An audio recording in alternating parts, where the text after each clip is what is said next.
Good afternoon, everybody, on this frigid January afternoon here in Ashland, Virginia. I hope it's warmer where you are.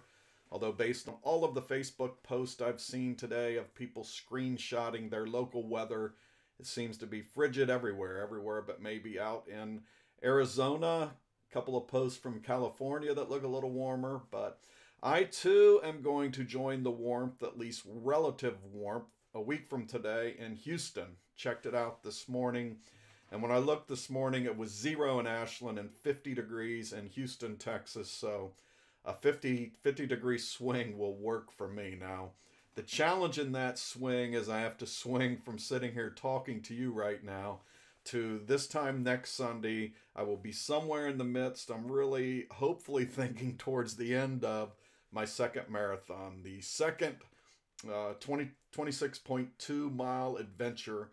And this one, much like the first, I said would never, ever happen. But God saw differently through some circumstances that I've shared with you along the way. And if you haven't read them, you can go to my 21047.com blog and just read back a few of the posts and catch up with this whole Houston journey and how I have come to be led, really captured by God's Spirit to go down to Houston and half support some of the recovery efforts that are going down there in conjunction with St. Andrew's Episcopal Church. And then the other piece is to raise awareness that a lot of people are still struggling down in Houston in the aftermath of Hurricane Harvey. You know, one of the good sides of having such a big media presence in this country is that when disasters strike, we all get to see it and in a lot of ways feel it.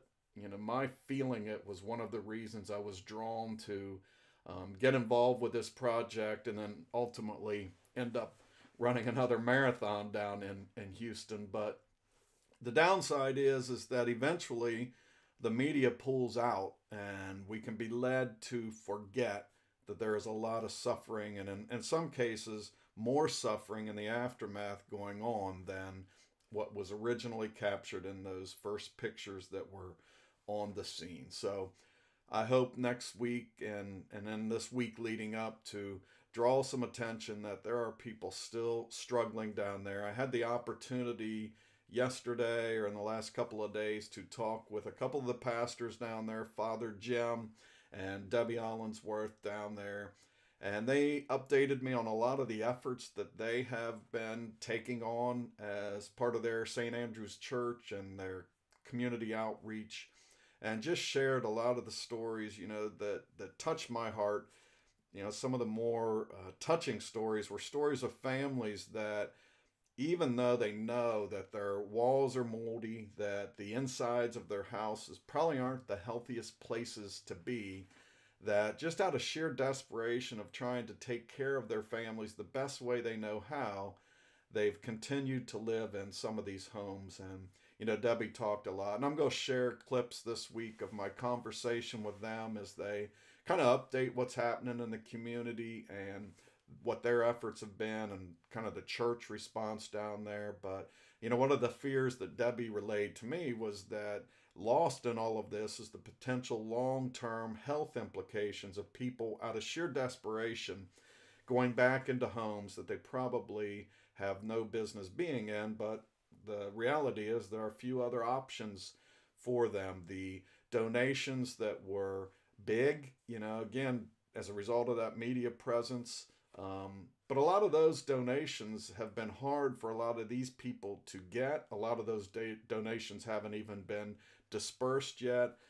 Father Jim talked with some great frustration about the bureaucracy of it all. And I think all of us who've had to, at a local or state or a federal level, deal with bureaucracy know the frustration of that. So my hope is that being down there and being a part of this weekend, I can share some of the stories that are going on down there to bring to life the reality that the struggle continues. Father Jim talked about, you know, at least a 2-year period where there's going to be significant struggles going on that they hope to, as a church, be involved in solving. So that's where I'll be next Sunday. I'll be blessed to be down there and surrounded by a bunch of friends coming from all over, from Seattle, the Cayman, Colorado, Illinois, South Carolina, Alabama, friends that are already down there in Texas. And most of us have been united through this group, Meg's Miles. And, the beauty of next weekend, the beauty slash sadness is that this weekend will be on the 4-year anniversary of the death of Meg Cross Menzies. Meg, the mom in our community who was struck and killed by a drunk driver back in 2014 while out training for the Boston Marathon.